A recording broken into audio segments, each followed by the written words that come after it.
I'm here with Anthony Verna from the Law Office of Kravitz and Verna. He specializes in trademark law and intellectual property. Anthony, why don't you tell us a little bit about your business?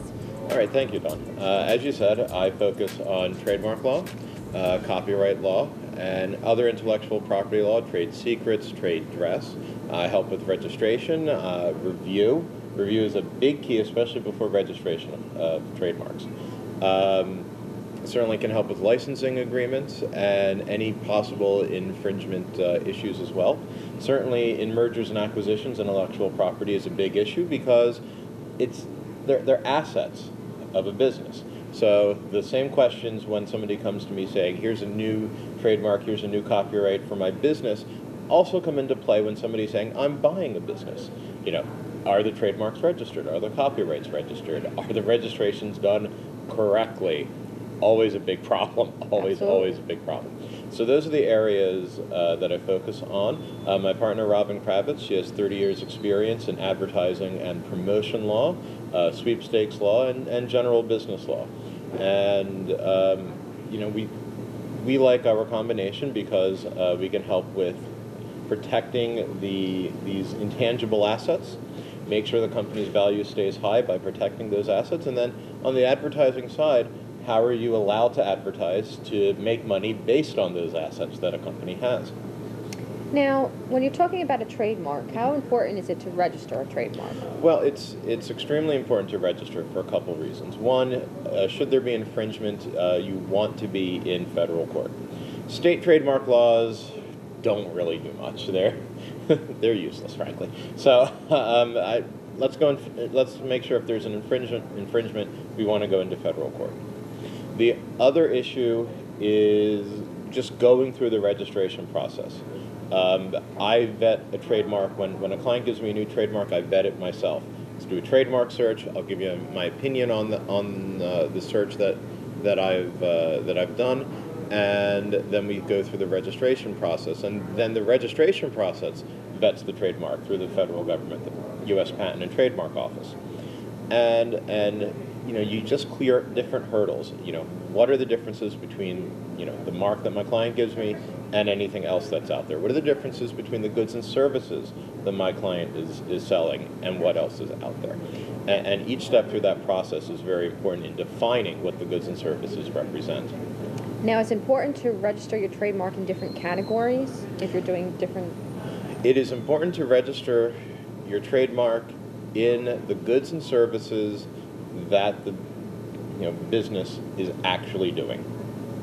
And I know that's might seem a little obvious, but for example, somebody came to me and said, I'm making peanut butter. I said, okay, good. No, I'm glad your company's making peanut butter, gourmet peanut butter. And he says, you know, I have a business plan, and in about 2 years we want jelly. I said, okay, sounds good. He goes, so can I register in peanut butter and jelly? And the answer to that is no. You don't have jelly. I can't do that. Well, I mean, I could, but that would be what we call fraud upon the Patent and Trademark Office. So if it says peanut butter and jelly, then your company had better be selling peanut butter and jelly. Else, if there's a problem and somebody files to cancel your trademark, the number one thing that's going to be said is not selling jelly. Therefore, fraud. Therefore, it should be canceled. And you need to avoid all of those issues, especially fraud upon the Patent and Trademark Office. If anything, any little thing on the application is incorrect, it would be considered fraud upon the Patent and Trademark Office. So you can register in multiple categories, but your company had better be selling in multiple categories in order to do that. Now, and the example I gave actually is the same category. It's food. Food would be considered the same category. But if I say I'm selling peanut butter and jelly and I'm still not, even though that's only one category, it would still be considered fraudulent. Now, what do you recommend for a home-based business that these smaller businesses that are Sure. starting to grow and expand, and they have goals of having a storefront? Mm-hmm. How would they register their trademark? Well, I certainly would do it for the products that are being sold, because having a retail store is different than the actual products. So those are two separate issues. Think of Sears, all right, big company, so we can all relate to this big company. In one aspect, there are goods and services related to the Sears mark, or I should say there are goods related to the Sears mark, because you walk into the store, there are goods there that Sears makes. On the other hand, there's that big box, building that goes around. The services provided in that store by Sears are retail store services. So those are two separate things. So if somebody is at home and they have stuff that they're selling online, that's where you're registering the trademark on those goods that you're selling. Okay, great. That's great to know. What type of customers are you looking for? Well, my clientele is mainly small businesses. I do have startups as well, and it's people who understand that this is a very complex area of law and business. And my clientele says I need to protect what I'm doing to make sure that, one, I can sell under the name I like, because there's a complete difference between getting a name I like and being able to use it as a trademark. So they understand that there has to be some kind of dialogue between the attorney and the client for coming up with a name, and they know that this registration process will help with the value of the company. And at what point does a startup go to a trademark attorney? Well, I hope from the very beginning, because there are going to be issues of use. And, here's this great name that I have for the product, for the business. Can I use it? I don't know. I don't know until we take some steps to do the trademark search and to come up with an opinion based upon data that exists. And that data is existing trademarks, existing companies, anything that we can find. That's going to be the key of, can I use the mark? And people come to me and they say, hey, look, I've been using this trademark for 5 years. I want to register it. Well, if I do a trademark search and I say, you know what, you've got problems, with this company, and this company, because of similarities in spelling and pronunciation, and the goods and services are the same. Now you've been using it for 5 years, and we're going to have a problem registering it. So from the very beginning, I hope from the very beginning we can get started. And how much does that something usually cost to do a trademark search? Well, in all honesty, it's probably going to cost a couple $1,000s. I mean, because you're talking about trademark search fees, and I outsource the actual search so that I can get a good 300-page book back from the company that this particular company only works with lawyers, and I get a 300-page book of data on what this what somebody's trademark could be similar to. Right.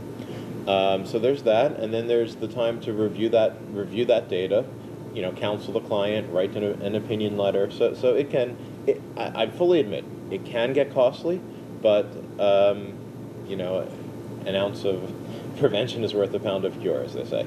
And so that couple $1,000s is just to search, not to register the trademark. Correct. The registration fee with the Patent and Trademark Office is $325 per mark per class is the language we use, and a class is an industry. So if you're selling pencils and tires, those are going to be two different classes. Okay, well that's good to know. So what type of companies are you looking to partner with? I have to be honest, the actual type of company is irrelevant to me. I like small companies. Those are my clientele, and as long as it's somebody who says I know that I have these intangibles for my business, that would be perfect. Well, some of the recommendations that I would start to develop relationships with would be the small business development centers located inside some of the colleges, the local colleges. Rutgers has one. Okay. Bergen Community College has one. Mm-hmm. Almost every college has one. William Patterson University, Centenary College, and I can give you the contact information of those people that I know. Sure. Eiffel is a new organization which is been put together out of Newark. Okay. And they're an entrepreneurial leadership platform, and they help startups get their resources together. Sure. So partnering, her name is Jill Johnson. Okay. So I'll forward you her contact information. And it's the Institute for Entrepreneurial Leadership. So I'll forward you her information. And then the Women's Entrepreneur Expose and is another organization with Linda, Melissa, and then the Count Me In, Make My Million organization. I can forward you to the program directors. That would be fantastic. They're located in New York City and Newark. Great, thank you. All right. So how do we get in touch with you? Sure. You can find my website. It's still nyctrademarks.com, nyccopyrights.com. You can send me an email, law@nyctrademarks.com, and you can call me 917-348-0108. So if you're starting about or thinking about starting a business, or you've recently started a business, you may want to check into your trademark copyrights. Thank you, Dot. Thank you. Business TV Magazine is expanding our program. We are looking for small business and entrepreneurs to create strategic partnerships to increase your revenue. This will be a 6-step process in which we will show you how to develop a plan on how to create a strategic partnership and to increase your revenue. If you'd like to be part of this program, please contact us at 973-932-0240. Again, 973-932-0240. So if you're a small business, an entrepreneur, or even a startup, we want to hear from you.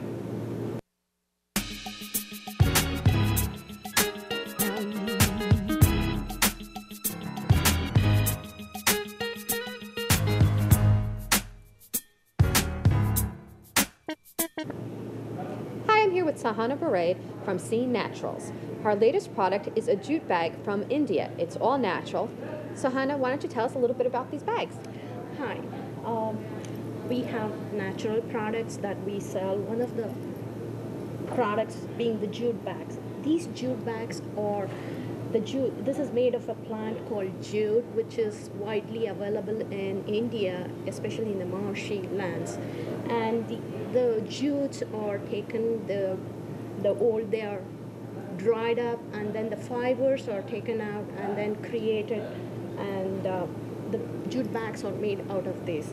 Then we take those bags and then print them with different colors to give nice modern designs, which could be utilized for any packaging material, from grains to a fashion statement like handbags for women and men, or files, folders, name it, they do anything they are creative with. So these are all natural.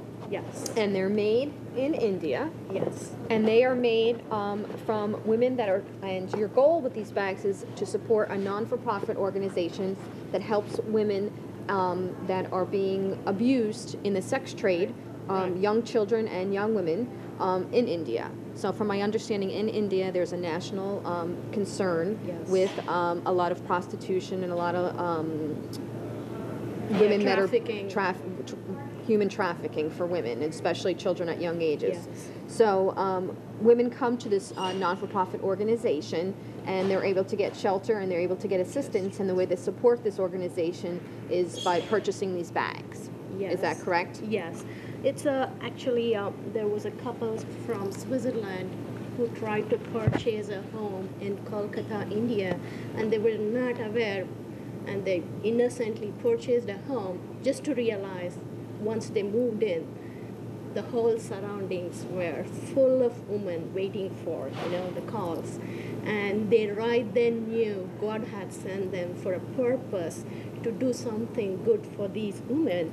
And that's how they started looking into different options, how they could help these women. And then they came across that since jute was widely available, a natural resource, they said it didn't take too much to train them, rather than any other field would be a lot of resources and time consuming. So they said, let's get into this, and that's how they started a business. And we as businesses support those kind of non-profit and profit companies, where by purchasing their products, we are not going to be helping the company pull more women off the streets and gain freedom and independence. Again, here, not all women, they look for women who want freedom and not for qualifications. So there are many women who are traumatized by the experiences. The one reason is they don't choose this option of going into prostitution, but they are at their age, vulnerable age, from the neighboring countries like Pakistan, Bangladesh, and India. They bring girls from these poor families and they promise jobs, and they bring them here, and just to know these girls are allowed to stand on the streets. And it is a shock and the trauma that they go through is just, it cannot be explained. And even after pulling them off the streets, the training is a completely a different aspect, just to make them feel that this is a safe and a secure environment. Itself takes much time, and it's impossible to even understand what goes in there. But since they have developed these bags to the international standards, it's been now exported worldwide. And so, which is why we could have gone to many other locations to purchase this, but then we said we wanted to do something good as a, corporate, they call CSR, corporate sustainable responsibilities. So we are a small business company, but then we like to support women and not only see them have freedom, but to stand on their own legs with dignity and with pride. So it's a green product. It's an all-natural Yes, product, so that's why it's a sustainable product. Yes. In addition to that, the benefits are it's helping support women get out of human trafficking, and they're able to get a job with this company where they're able to make these bags out of jute. And of course, the more bags you sell, the more women they're able to hire to keep away from these unfortunate circumstances. And I did read up a little bit on this, and what's most sad about this is that these children are forced into these type of positions because they are told that in order to have food on the table, this is what they need to do, and they're impressionable. And sometimes it's not even their choice. They're drugged and forced to do things like this. Sometimes even the parents themselves sell their children just to bring food for the rest of the family, and it is disappointing to see, but it's the poverty. Bottom line comes as the poverty. So what you're doing, C Naturals is doing, is you have all these different bags, and one, you're selling the bags, and two, you're also using it for packaging for your products, your skincare line. Yes. So there's all different sizes and all different styles, and you can use these bags when you go food shopping as well. It's a very big component that people are starting to use, and they're very, I will tell you, they're very sturdy, they're very thick, sturdy. And they'll hold up very well in all types of weather. Yes, and also it's very sturdy, very good, excellent for grocery shopping. It's one of the heavy bags. That's what's nice about it, is that a lot of times when you're getting the bags in the grocery stores, as much as they're great, they're a little bit, not as thin. This is nice and thick and sturdy. And then you also have a backpack option here, where you can store your stuff with a little pocket inside. So how can we purchase these bags? To purchase these bags, you have to go to our company's website, which is C Naturals. It's www.cnaturals.com. It's C as in cat, NATURALS.com. And the telephone number is 888-99-C-Naturals. So it's available online, and the more you purchase, the more women are going to see freedom in their life. Thank you. Business TV Magazine is expanding our program. We are looking for small business and entrepreneurs to create strategic partnerships to increase your revenue. This will be a 6-step process in which we will show you how to develop a plan on how to create a strategic partnership and to increase your revenue. If you'd like to be part of this program, please contact us at 973-932-0240. Again, 973-932-0240. So if you're a small business, an entrepreneur, or even a startup, we want to hear from you.